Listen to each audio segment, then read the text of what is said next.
हिसार में किया गया रिश्तों का कत्ल। एक पिता पर आरोप है कि उसने अपनी ही बेटी का उसके जो ससुराल वाले हैं उनके साथ मिलकर उसका कत्ल कर। मुझे शर्म आती है, मेरे खानदान का, मेरे परिवार का एक हरामखोर मेरा दादा लगता है। लड़की को गांव में गला दबा के मार के सारी प्रॉपर्टी अपनी बेच के हिसार शिफ्ट हो गया था। अरे हरियाणा में कहा बटेवड़े वह बटेवड़े तो किसी काम के नहीं, जो अपनी गलत मान है कुछ नहीं कह सकते। सारा ने मिलकर उस छोरी गए फांसी लगाई के लगाई, उसने मृत कर दिया, मृत घोषित कर रहे हो कि आप कह रहे हो कि फांसी लगा ली, वो आपका आप कह रहे हो ये कंफर्म नहीं कर सकते। फिलहाल आपके द्वारा ये कहा जा रहा है कि जब लड़की कल एसटीएम थाने पहुंचती है तो उसने किस किस के खिलाफ कंप्लेंट दी थी अपने ससुराल में? अपने ससुराल वाले और अपने पिता के खिलाफ। थाने से जाने के बाद फिर आपके पास खबर आती है कि कहीं ना कहीं वो फांसी पर लटक गई है, उनकी डेथ हो गई है। बिल्कुल सुबह आई है, सुबह खबर मिली हमें। तो फिर क्या हुआ? उसके बाद क्या हुआ? हाँ, सुबह खबर मिलने के बाद आसना उठा के चल दिया जी। रिश्तेदारों ने मना किया कि गांव से आ रहे हैं, भाईचारा आ रहा है। पुलिस मौके पे पहुंची, शमशान घाट के रास्ते पर पुलिस ने डेड बॉडी को रुकवाया। वहां से डेड बॉडी पुलिस ने ली और सिविल हॉस्पिटल हिसार में किया गया रिश्तों का कत्ल। एक पिता पर आरोप है कि उसने अपनी ही बेटी का उसके जो ससुराल वाले हैं उनके साथ मिलकर उसका कत्ल कर दिया। ना सिर्फ कत्ल कर दिया, उसके सबूत मिटाने के लिए उसको अग्नि देने के लिए जा रहा था। इतने में जो मृतक है उसका जो भतीजा है वो कहीं ना कहीं मौके पर पहुंच जाता है, 112 नंबर पर कॉल कर देता है। वो हमारे साथ मौजूद है, इनसे जानने की कोशिश करते हैं। आ जाइए। तो ये जो शख्स है ये गंभीर आरोप लगा रहा है जिस युवती का जो कत्ल किया गया है, ऐसा इनका कहना है। क्या कुछ है पूरा मामला, संक्षेप में हमारे दर्शकों को बताइए। सबसे पहले आपके चैनल देखने वाले सभी दर्शकों को मेरा हाथ जोड़ के राम राम। मेरा ये कहना है सर, जो एक कलयुग का जो पाप का दौर है वो शुरू तो कई दिन से हो चुका है, लेकिन अब असर बहुत ज्यादा दिखाने लग गया है। मुझे शर्म आती है, मेरे खानदान का, मेरे परिवार का एक हरामखोर मेरा दादा लगता है। और वो 3 या 4 साल पहले, कृष्ण सनोप मणिगर उसका नाम है, 3 या 4 साल पहले वो अपनी घरवाली को गांव में गला दबा के मार के सारी प्रॉपर्टी अपनी बेच के हिसार शिफ्ट हो गया था। उसका एक इकलौता लड़का था, वो पहले जमाने में गुजर चुका था। बाकी परिवार के साथ भी उसने बहुत ही ज्यादा बदसलूकिया काम किया, थाने तहसील मारा मूरी बहुत ज्यादा किया। तो उसका हिसार में सेटअप था सारा। हम एक हजारी सनोप जमनाराम के वंशज हैं और सारा परिवार गांव में ही रहते हैं। ये अकेला एक ऐसा आदमी है जो हम अपने रिश्तेदार और सब भाईचारे के छोड़ के 2-3 मकान प्रॉपर्टी सारी बेच के हिसार में मिर्जापुर रोड के ऊपर स्वास्तिक धर्म कांटा के सामने वाली गली में रहता है। अपनी एक इकलौती बेटी जिसकी शादी इन्होंने 5 साल 6 साल पहले भिवानी के पास में की थी। लड़की जाने के लिए तैयार थी और ये हरामखोर भेजना नहीं चाह रहा था। उसकी पहली शादी की एक लड़की बेटी और है जो 7 साल की हो चुकी है। आप बताइए उस 7 साल वाली लड़की का क्या कसूर है, वो कहाँ जाएगी? और अब इसने फिर क्या किया, 2-3 साल पहले वो अपनी घरवाली के मरने के बाद यह हरामखोर जी हिसार आने लग गया और फिर इसने इसका तोड़ करवा के रिश्ता अलग करवा के पहले वाले से दोबारा शादी कर दी और उस लड़की की सास के साथ नाजायज संबंध बनाए। लड़की की सास भी बहुत ही चंडाल, माँ के नाम पे सास के नाम पे कलंक है वो। उसने इसके साथ नाजायज संबंध बनाए, वो पूरे परिवार को दबाव में रखती है। वो जो हमारा हरियाणा में कहा बटेवड़े वह बटेवड़े तो किसी काम के नहीं, जो अपनी गलत मान है कुछ नहीं कह सकते। तो ये लड़की जब नाजायज संबंधों के बीच में रोड़ा अटकाने लगी तो उस लड़की को इसने रास्ते से हटा दिया। रास्ते से हटा के कल शाम को 29 तारीख को लड़की खुद अपने ससुराल वाले सारे और पिता के खिलाफ एसटीएम थाना हिसार मिल गेट के अंदर आई और शिकायत दर्ज करवाई उन्होंने। फिर रिश्तेदार वगैरह बुला के, हमारा एक रिश्तेदार है खेड़ी चोट्टा से, राजेश हमारे काका जी लगते हैं, वो आ गए तो उनका समझौता करवा के वो घर ले गए। घर ले जाने के बाद रात को इतना और गुस्सा हुआ, ये शराब पीता है, हार्ट अटैक का मरीज है, बटेऊ तो शराब शरूब तो पी हुए हैं और बेड़ंगे बहुत करे हैं। सारा ने मिलकर छोड़ गए, फांसी लगाई के लगाई, उसने मृत कर दिया, मृत घोषित होगी।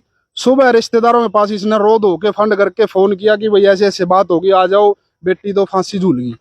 और रिश्तेदार वहां पहुंचे, उनका हमारे परिवार में फोन आया कि ऐसे ऐसे बात होगी। मेरे काका का लड़का, सुखबीर का लड़का मेरे पास बताने आया कि ऐसे ऐसे बात होगी, आप जाओगे क्या? तो मैं बोला भाई मैं तो जरूर जाऊंगा। चलो ताल्लुकात नहीं है हमारी परिवारों के आपस में, माँ बाप की या हो जाती है तो फिर बच्चों का क्या कसूर है। आप बात कर रहे हो कि आप कह रहे हो कि फांसी लगा ली, वो आपका आप कह रहे हो कि फांसी ये कंफर्म नहीं कर सकते। ये डेड बॉडी की पोस्टमार्टम की रिपोर्ट आने के बाद ही पता चलेगा कैसे क्या हुआ है। मतलब पहले कोई बीमारी वगैरह उनको कुछ- कुछ नहीं था जी, 27 साल की लड़की थी, क्या की बीमारी आओगी उसका, कुछ नहीं बीमारी थी, इसने घुमा रखा था सौदा सारा, बीमारी का तो यूं भरे पड़े है।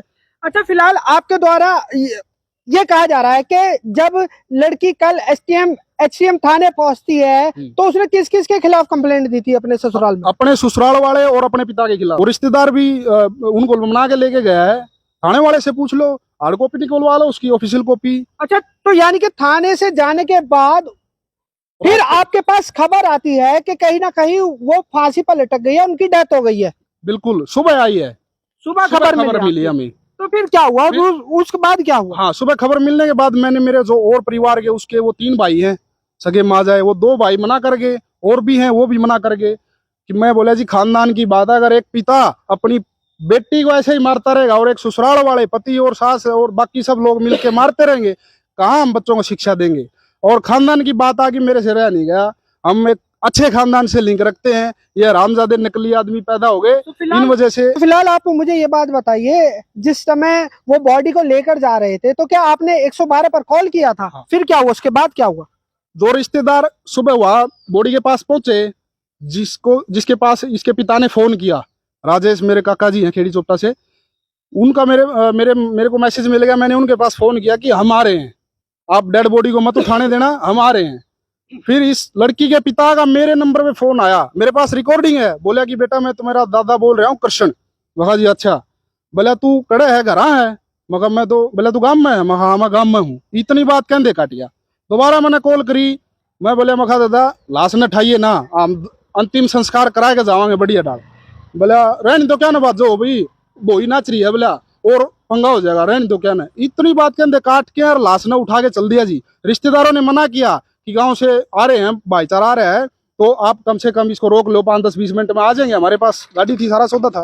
रोकी नहीं भाई साहब, लेके चल पड़ा। तब मैंने 112 नंबर पे फोन करके पुलिस को सारी सूचना बताई, मगर ऐसी ऐसी बात है जी, ये आदमी है और ये मृतक को लेके जा रहा है, आप अगर रिक्वेस्ट आपसे कुछ हेल्प हो जाए तो उस बच्ची को न्याय मिल जाएगा। तो पुलिस मौके पे पहुंची, शमशान घाट के रास्ते पर पुलिस ने डेड बॉडी को रुकवाया, वहां से डेड बॉडी पुलिस ने ली और सिविल हॉस्पिटल हिसार में डेड बॉडी सुबह आली 8-9 बजे के आसपास डेड बॉडी आली। मेरे पास पुलिस का फोन आया कि आपने शिकायत दी है तो आप हिसार आ जाइए सिविल हॉस्पिटल में। ठीक है अभी आ जाता हूँ। मेरे को 1.5 या 2 घंटे लग गए आने में। मैं पहुंचा हिसार सिविल हॉस्पिटल में तो सीएमओ मैम से मिले हम, भारती जी से। वो बोले कि माँ जी पोस्टमार्टम करवाना है, क्या दिक्कत है?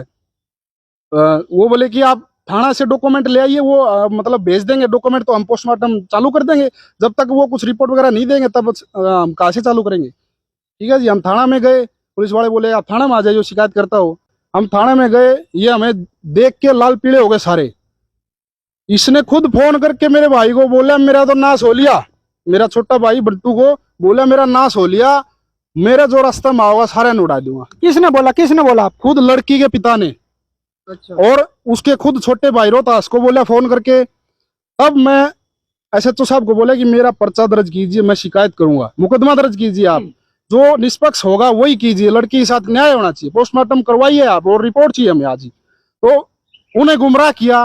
वो बोले कि शाम को आपकी रिपोर्ट दर्ज होगी और अभी पोस्टमार्टम नहीं होगा, ये है वो है। वो हमें बहकाने लग गए, ब्लैंक पेपर में मेरे साइन करवाने लग गए। वो बोले कि ब्लैंक पेपर पे साइन कर दो।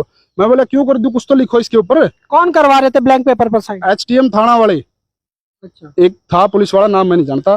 फिर मैं एसपी साहब के पास गया एप्लीकेशन लेके, उनको एसटीएम थाने वालों को खुद से हाथ से लिख के एप्लीकेशन, तब उनको एक एप्लीकेशन की कॉपी दे के आया और फिर एसपी साहब से टाइम लिया। एसपी साहब ने बहुत ही अच्छा साथ दिया, थैंक यू उनका। एसपी साहब ने तुरंत ही फोन किया और बोले, मैं बोला जी सर ये ऐसे एप्लीकेशन पढ़ते ही बोले कि वो सुबह वाली बच्ची वही? माँ जी हाँ, अभी तक पोस्टमार्टम नहीं हुआ है। तुरंत एचटीएम थाना वाले के पास एसपी साहब ने फोन किया और लाउड स्पीकर करके मेरे सामने बोला कि 1 घंटे मेरे को पोस्टमार्टम रिपोर्ट चाहिए। तभी इनका खाज हुई है, जब इनका डंडा फंस गया ना फिर बाजे यही है। नहीं तो एसी में बैठा था, उठे कौन था। फिर सब किनारत आ गया 100 घर में और पसीने पुंजन ला रहे हैं, बैठ जाए क्या को नहीं अंदर। फिर पोस्टमार्टम होया है और ईब यो तो न्यू का डॉक्टर ने 11 बजे मिलेगी डॉक्टर मेरे तीनों का 1 घंटे में रिपोर्ट आ जाएगी। ये मामला है जी, एक पिता ने अपनी बच्ची को मारा जो कि पहले से ही दोषी है। हमारे परिवार को धमकी दे के डर जाता था। परिवार वाले सोचते क्या जरूरत है, कोई दिक्कत नहीं, लेकिन हमने आगे भी परिवार का नाम रोशन करना है। अगर ये गलत स्टेप होते रहेंगे तो हमें कौन निकलने देगा। एक बार आपका नाम बता दीजिए। मेरा नाम संदीप सनोप रामेर, उशारा मंगलिया में पोता हूँ।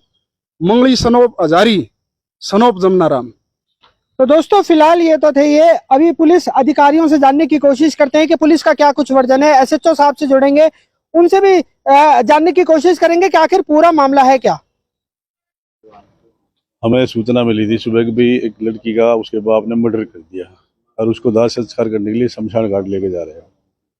पुलिस की ईआरवी पहुंची है मौके पे। पहुंचने के बाद जैसे अपने यो मिर्जापुर रोड से जो फ्लाईओवर है उसके नीचे, पुल के नीचे, हमने शमशान घाट से पहले वो गाड़ी वहाँ पकड़ ली। उसको लेके आए, यहाँ रख दी, उसमें डेड बॉडी बयान लिख के उसके खिलाफ कार्रवाई कर दी है। 174 की कार्रवाई हुई है। जो अब डॉक्टर साहब पोस्टमार्टम रिपोर्ट देंगे उसमें जो भी आएगी उसी के खिलाफ कार्रवाई हो जाएगी। तो सर ये पीएम रिपोर्ट कब तक आ जाएगी, पोस्टमार्टम की रिपोर्ट? डॉक्टर साहब से मैंने पूछी थी, बात करी थी। डॉक्टर साहब ने बोले हम सुबह 11 बजे आपको तैयार करके देंगे। लंबी और बोर्ड द्वारा हमने पोस्टमार्टम कराया, बोलो इसकी थोड़ी लेंथ थी, वो रिपोर्ट बनेगी। हम आपको 11 बजे रिपोर्ट तैयार करके दे देंगे। रिपोर्ट अगर पहले आ जाती है तो आप पहले, हमें अगर रिपोर्ट अभी दे दे तो हम अभी कार्रवाई कर देंगे जो भी मिलेगी उसे। सर एक जो शिकायत करता है उसका कहना है कि वो एसपी साहब से भी मिला है और अपनी लिखित में शिकायत भी दर्ज करवाई है। हाँ, एसपी साहब से मिले हैं। साहब का मेरे पास फोन भी आया था। इन्होंने लिखित में दरखास्त भी दी है। इन्होंने तीनों के खिलाफ नाम भी दिए हैं उनमें। हम यही कह रहे हैं जब पोस्टमार्टम रिपोर्ट आ जाएगी तो कार्रवाई हो जाएगी, वो तीनों तो मुलजिम उसके खिलाफ हो जाएगी। ये पक्ष कह रहा है कि ये जो डेड बॉडी है ये हम लेकर जाएंगे, और वहां पर दूसरी तरफ पति क्लेम कर रहा है कि मैं लेके जाऊंगा। तो ऐसे में ये डेड बॉडी किसको सौंपेगी पुलिस? देखिए, आप समाज के नाते जहाँ पत्नी, जिसकी लड़की शादीशुदा हो जाए और वो जो उसका जो पियर ससुराल होती है, हक तो उसका वहाँ बनता है जो समाज का नाता है। चाहे उसके साथ कुछ भी आओ, अभी तक वो क्लियर चीज है नहीं भाई उसका पोस्टमार्टम हो गया, क्या हो गया क्या नहीं। तो उसकी रिपोर्ट आएगी, उसके बाद कार्रवाई हो जाएगी। वो तो एक मिट्टी है, दाह संस्कार कराना कहीं भी करा सकते हैं। जिस पिता पर आरोप है उसने अपनी ही बेटी का कत्ल कर दिया, उससे हमने बात करने की कोशिश करी, वो बात करने से मना करते हुए नजर आया। अगर फिर भी दूसरा पक्ष अपनी बात रखना चाहता है आरएसएन पर संपर्क कर सकता है। इन्हीं तस्वीरों के साथ मैं आकाश नेपाल लेता हूं इजाजत। बहुत जल्द मिलूंगा दूसरे किसी अपडेट के साथ। जब तक के लिए सभी दर्शकों का जुड़ने के लिए धन्यवाद।